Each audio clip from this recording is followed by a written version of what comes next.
आता राहिलो मी.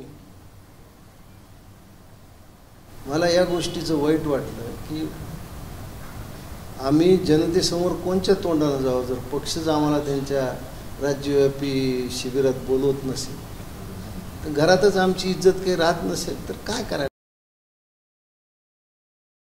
मला खूप वाईट वाटलं.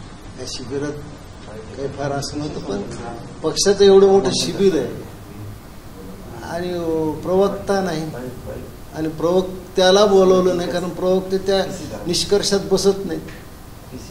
निष्कर्ष कटला आला हो. इतर वेळी प्रवक्ता जीव तोडून पक्षाची बाजू मांडतो, लोकांची नाराजगी घेतो, आणि तुम्ही त्याला बोलवत नाहीत.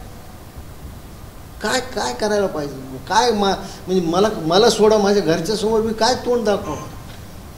घरचे म्हणतील हेच तू काम करतोस. म्हणजे पक्षात आज दिवाळी आहे, पक्षामध्ये आज जल्लोष आहे आणि माझं घर मात्र अंधारात आहे. काय मला काय वाटलं नसेल मला सांगा ना. मी सगळं दुःख विसरलो होतो. नारायण राणेच्या प्रकरणात पक्षाने मला साथ दिली नाही, हे दुःख विसरलो मी. तरी मी कामाला लागलो. माझं काय चुकलं असेल? ठीक आहे, चुकलंय, तुम्ही माझा कान धरू शकता. जो काम करतो तोच चुकतो. दोन भावांनी एकत्र येऊन माझा काय फायदा होणार होता किंवा नाही आल्याने माझं काय नुकसान होणार होतं? मी जनभावना होती, मी जनतेत पाहतो फिरतो. ह्यात मी काय वाईट असं केलं? पक्षात सुद्धा 2 मतप्रवाह होते, सगळ्यांना माफी, मलाच फाशी. कसला क्रायटेरिया आला हो? 8 प्रवक्ते 7 जणांकडे विविध पद आहेत, त्याच्यामुळे ते सगळे तिथे. मग ते फक्त माझ्यासाठीच क्रायटेरिया होता काय? कशामुळे असं वागताय? जर आम्हाला तुम्हीच किंमत नाही देणार तर बाकीचे काय किंमत देतील? माझ्या एखाद्या प्रतिक्रियेनंतर खाली ज्या लोकांच्या प्रतिक्रिया तर ते असं स्पष्ट लिहिलं असतं, याला पक्षातच कोणी विचारत नाही. मी आज एक स्पष्ट सांगतो, महाराष्ट्र नवनिर्माण सेनेच्या प्रत्येक सैनिकाला वर्तमानात आणि भविष्यात सुद्धा अभिमान वाटेल, गर्व वाटेल की प्रकाश महाजन नावाचा कोणीतरी प्रवक्ता आपल्यात होता. प्रकाश महाजन नावाचा कोणीतरी कार्यकर्ता होता ज्यांनी महाराष्ट्रातल्या बलाढ्य राजकीय नेत्याशी एकटी झुंज दिली. मी देव बदलणार नाही, पण देवानं बोलवल्याशिवाय मी देवळात सुद्धा जाणार नाही. एवढंच या प्रसंगी सांगितलं. राज ठाकरे, अमित ठाकरे आणि ठाकरे परिवारावर माझं आतोनात प्रेम आहे, निष्ठा आहे. प्रकाश महाजन मेला तरी राज ठाकरेचा कार्यकर्ता म्हणूनच मरेल. मी कधीही कपाळावर दुसऱ्याचं नाव करून घेणार नाही. पण माझी भक्ती खरी असेल तर माझा पांडुरंग मला बोलवेल किंवा माझ्याकडे येईल. माझी भक्ती खोटी असेल तर ठीक आहे, पण आता मी नाही हे सहन करू शकत. अशा पद्धतीचे तुम्ही ज्येष्ठ कार्यकर्त्याला अपमानित करणार असतात तर मला नको आहे. हा मानही नको, ना सन्मानही नको, ना अपमानही नको. होता या शब्दाचा अर्थ नाही कळला. आता तुम्ही प्रवक्ते नाही सोडले. मी नाही. ज्या प्रवक्त्यामुळे मला एवढी मानहानी पत्करावी लागली, ज्या प्रवक्त्यामुळं मला नारायण राणेसारख्या बलाढ्य राजकीय माणसांनी फेसबुकवर धमक्या दिल्या, काय करू मी? काय करू त्या प्रवक्त्याचं? आयुष्यात करण्यासारखं खूप आहे मला. छत्रपती शिवाजी महाराजांची पुस्तकं ते वाचेन, त्यांच्या सगळ्या किल्ल्यावर जाऊन मी.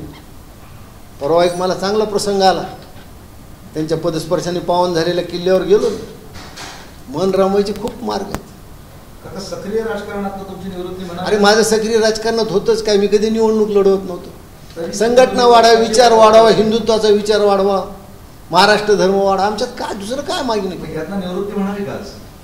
नाही, काय करणार माणूस? अशी वागणूक मिळत असेल त्याच्यापेक्षा घरी बसले बस. म्हणजे आता काका घरी बसणार? घरी बसणार, पक्षाचं काम करणार नाही. मी काय म्हणलं, मी देव बदलणार नाही, पण देवानं बोलावल्याशिवाय मी नाही जाणार.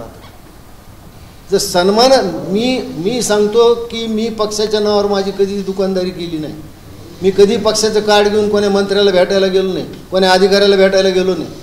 मी पोटाला चिमटा, हा शब्द घ्या, पोटाला चिमटा देतो. मी रेल्वेनं जातो, मला विमानाचं भाडं परवडत नाही. मी घरून डब्बा घेऊन जातो. मी कुठे प्रवासात गेल्यावर माझा काही त्रास तिथल्या कार्यकर्त्याला नसतो. कित्येक कार्यकर्त्याचे फोन आहेत मला. इतकं प्रामाणिकपणे तळमळीनं काम केलं, मनापासून प्रेम केलं मी राज ठाकरेवर. आजही प्रेम आहे माझं. प्रेम आपल्या जागी आहे आणि आपला अभिमान स्वाभिमान आपल्या जागी आहे. कारण मन दुखत असेल ना, पण हे सगळं असं बघून खूप यातना वाईट तर होतात. वाटतं ना. यातना होतात. मी सांगतो, मी 4 दिवस झाले झोपू शकलो नाही.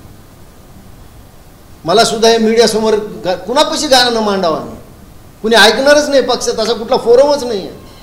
हा मांडायचा प्रयत्न केला मी अनेक वेळा, पण नाही वरिष्ठांनी लक्ष दिलं. एक अजून गोष्ट आठवतं, ज्यावेळेस तुम्ही नारायण राणे विरोधात दंड थोपटले होते, तुम्ही एकटे भिडले होते. हो, मला कुणीच कुणी नव्हतं. पक्षातून पक्ष साथ नाही, हा नेता नाही, कुणीच नाही. घरात कोणी मोठा राजकीय नेता नव्हता. काय करायला पाहिजे मी? आम्ही प्रवक्त्याला बोलावलं नाही. तुम्ही इतकं तुच्छ समजता प्रवक्त्याला?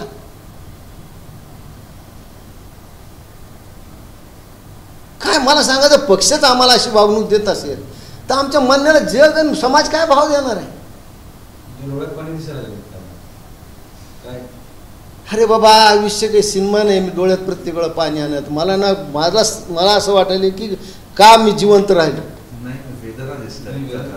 मी का जिवंत राहिलो. मला अपमान स्वतःला वाटला. आणि तुम्ही म्हणतात की तुम्ही मनसेत काम केल्यावर तुमच्या कुटुंबियाला स्वाभिमान वाटेल. काय स्वाभिमान वाटेल? काय स्वाभिमान वाटेल? माझ्या नातीनं मला प्रश्न विचारला की आजोबा तुम्ही इथं कसे, तुम्ही इगतपुरीला नाही गेले, आता ती इंजिनिअरिंगला आहे. काय सांगू तिला मी? प्रवक्ता एक तुच्छ पद आहे आमच्या पक्षात. इतकं तुच्छ पद आहे. मग असा अन्याय तुमच्यावर झालाय तर कशाला आता राहायचं तिथे? पांडुरंग यायचं काय करायचं काय? नाही, एका नवसाला देव नाही पावला म्हणून देव बदलणाऱ्यापैकी मी नाही. तुम्ही पक्ष विरोधात कारवाई होणार हे आता मी साहजिक आहे. पक्षविरोध काय, मी पक्षविरोधी भूमिका काय घेतली? आणि जर होणार असेल तर ठीक आहे. मी पक्षविरोधी काय भूमिका घेतली ही जगाला माहिती काय झालंय ते. मी काही नवीन सांगायलो असं काही नाही.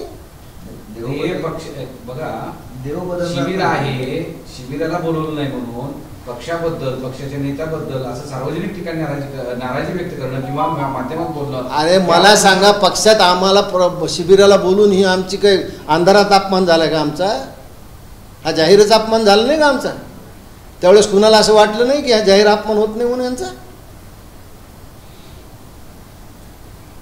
तुमच्या प्रत्येक प्रश्नाला माझ्याकडे उत्तर आहे. आमचा जाहीर अपमान झाला की नाही, आम्ही काय करायला पाहिजे? अपमान सहन करायला पाहिजे. माझं काय याच्यावर घर चालू नाही आहे.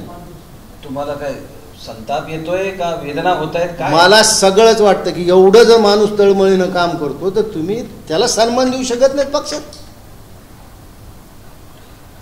बोलण्याच्या सारख्या खूप गोष्टीत, पण मला नाही बोलायच्या त्या. मी तुम्हाला काय म्हणलं की हे समजून घ्यायला पाहिजे होतं. 8 पैकी 7 प्रवक्ते शिबिरात आहेत आणि तुम्ही माझ्यासाठीच निष्कर्ष लावला. महाशकुनी कोण आहे? राज ठाकरे दूर ठेवताय की अजून कोणी आहे? मी काय म्हणलं, माझा राग कुणावरच नाही, माझा राग पांडुरंगावर सुद्धा नाही, माझा राग माझ्या नशिबावर आहे. आणि एक लक्षात घ्या, ज्यावेळेस नशिबाची आपली लढाई असते त्यावेळेस आपली हार निश्चित असते.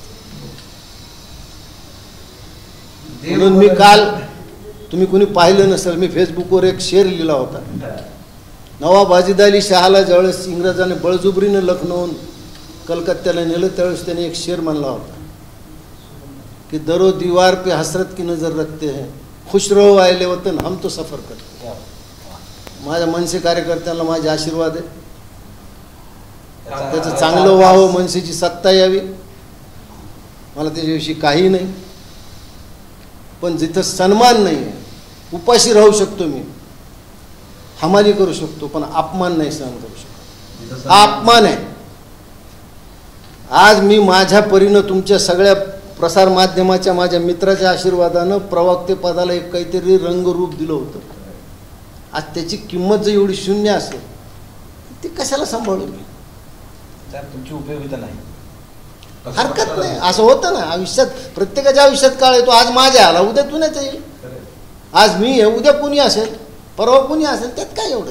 काका, तुम्ही राणेसारख्या नेत्यांना म्हणजे त्यांच्या अंगावर घेतलं, पण त्यावेळेस पर्यंत राज ठाकरेंनी तुम्हाला शेवटपर्यंत कधी फोन केला नाही किंवा याबाबत कौतुकही केलं नाही.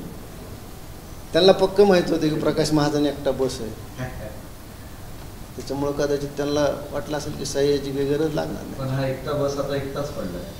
हरकत नाही.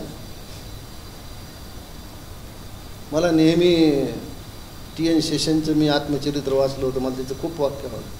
ते मला आयुष्यात मी मित्र केले, कुणावर अवलंबून राहिलो, स्वतः राहिलो. वा.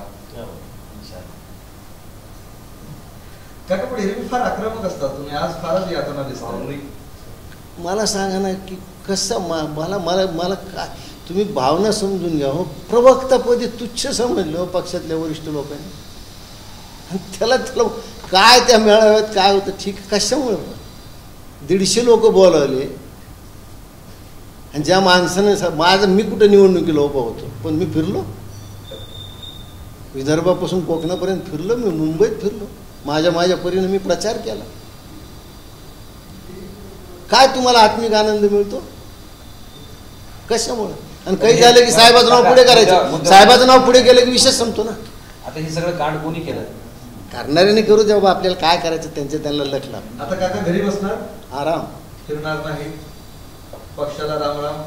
मी काय म्हणलं, आता मी देवानं बोलावलं तरच देवळात, नाही तर देवळात सुद्धा नाही. राज ठाकरेंनी बोलावलं तर नाराजी दूर होईल असं समजू. नाराजगी मी काय म्हणलं, माझी भक्ती तेवढी असेल तर माझा पांडुरंग मला बोलवेल, नाही पांडुरंगानं बोलवलं तर काय हरकत, आपण तर दुरून भक्ती करू.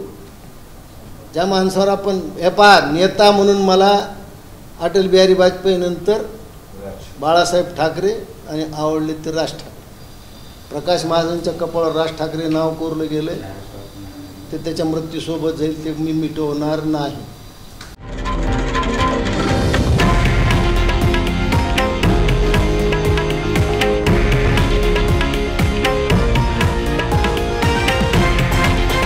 हे आहे देशातील नंबर 1 न्यूज नेटवर्क आणि आपण पाहत आहात TV9 मराठी, एकमेव.